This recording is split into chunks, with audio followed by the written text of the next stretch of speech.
You know, I hear a lot of people talking about old gen and new gen anime. Usually when they say the old gen, they're talking about the big three. And when they say the new gen, they're referring to stuff that's out nowadays. And some real diehards have made up some other weird labels. But I guess it's hard to create groups like these, because the old generation has outlived the new one. Like Naruto has Boruto, Bleach is a spin-off and supposedly another arc, and One Piece is eternal. Whereas we look at the new gen and ending in 5 chapters. I'm not joking if you're not aware. So, for this video, I have decided to look into the most popular shonen manga that have came out recently, as there's kind of a mantle to fill. The new gen was honestly fucking massive. Think about anime culture before Demon Slayer, My Hero, and JJK. You were a weirdo for liking that stuff.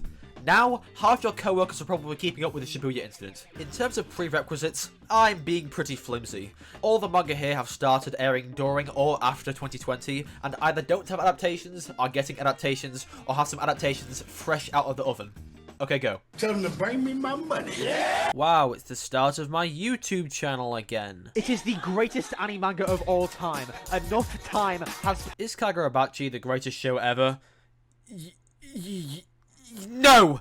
At first, Kagurabachi does seem overhyped as shit. It's a pretty typical edgy chapter 1, and the first handful of fights aren't anything special. These guys are pretty impressively unrememberable. However, Kagurabachi has this weird effect, where it is a shonen bullet train.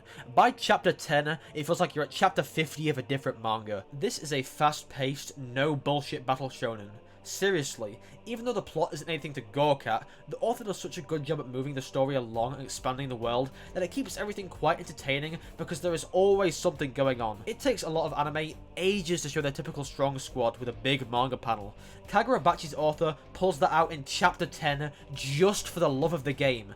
He doesn't give a shit whether it was a good choice or not, he just wanted to draw the panel. The fights are good, the power system is Nen. Next topic. I can see Kagurabachi being one of the better newer gen. I genuinely can't think of a better name for it. But I am kind of concerned about the future of this show. Because it is so fast paced with the way it introduces characters, I don't know where they're going to go with the future. I am on like chapter 20 as I write this, and yet I feel like I'm halfway through the overarching story.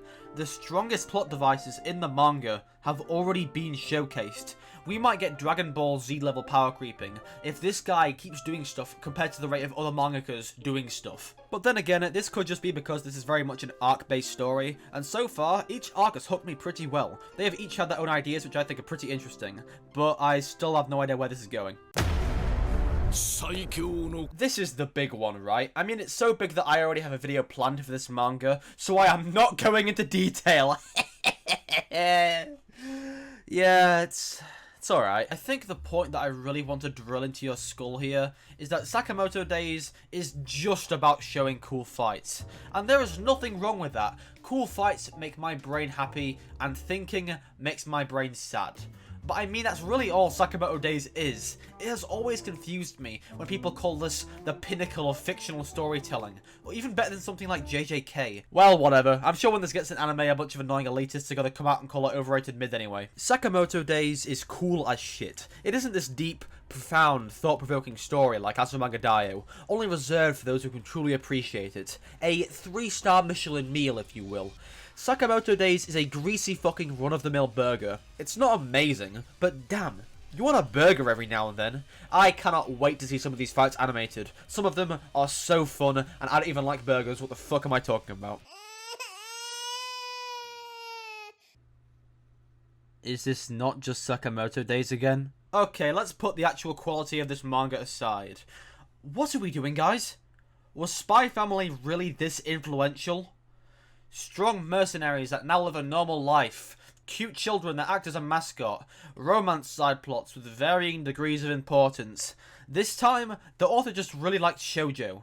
This is about Makima from Chainsaw Man trying to find love after Pochita in a hitman kindergarten. I am so tired of these no power system fights. I know it's pretty hard to be original these days when you're making a power system, but I barely give a shit. I would rather have another Nen ripoff than another one of these Resident Evil movie gunfights.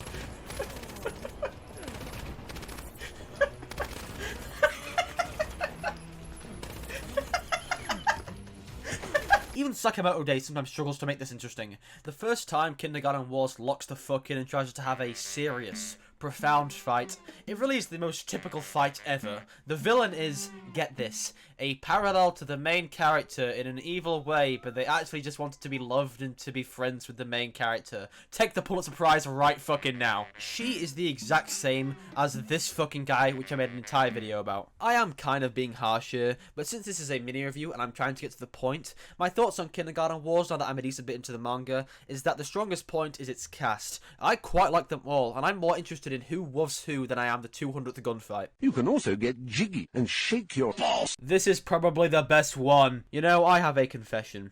I didn't finish every series on here. I read like 20 to 40 chapters for each, excluding a couple. But I can pretty safely say that Dandadan was the best. And the trick to this is just that it's really fucking weird. To be an entertaining shonen nowadays, if you just make some really weird shit, you have a better chance than like 90% of your competitors.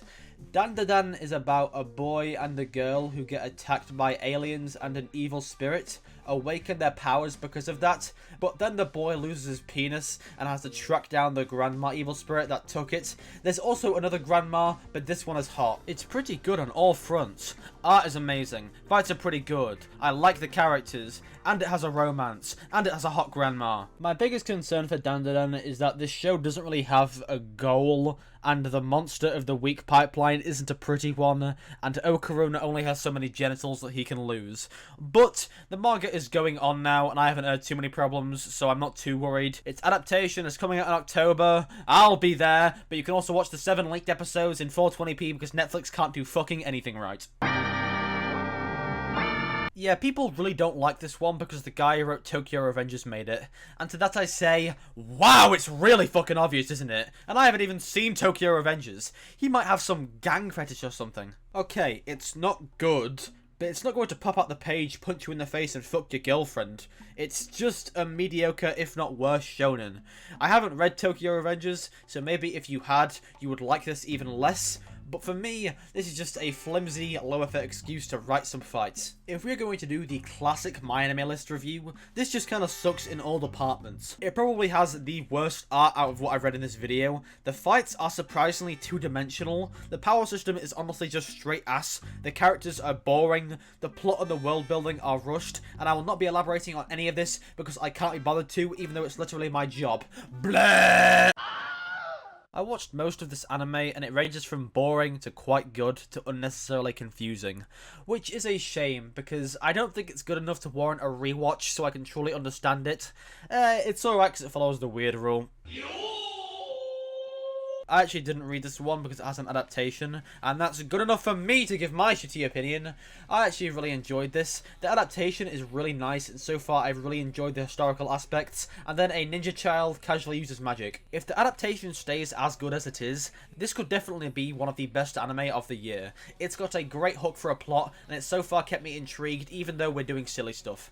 I mean, just look at this shit, you know. It looks good. It's a good adaptation. You make the sidecast a little more interesting, and I'll butter your pancakes even more, Elusive Samurai. How would you like that? These guys are still boring. The interesting thing about the Elusive Samurai is that it has a 6.5 on my anime list, which isn't that bad of a score in itself, but when you think about how people actually rate shows, you realize that Rent-a-Girlfriend has a higher score. So I wouldn't be surprised if there is a generational fumble here. This guy on Mal says, this series feels like a child telling you about everything that has happened to him this week. So, at least it's the funny bad pacing and not the boring bad pacing.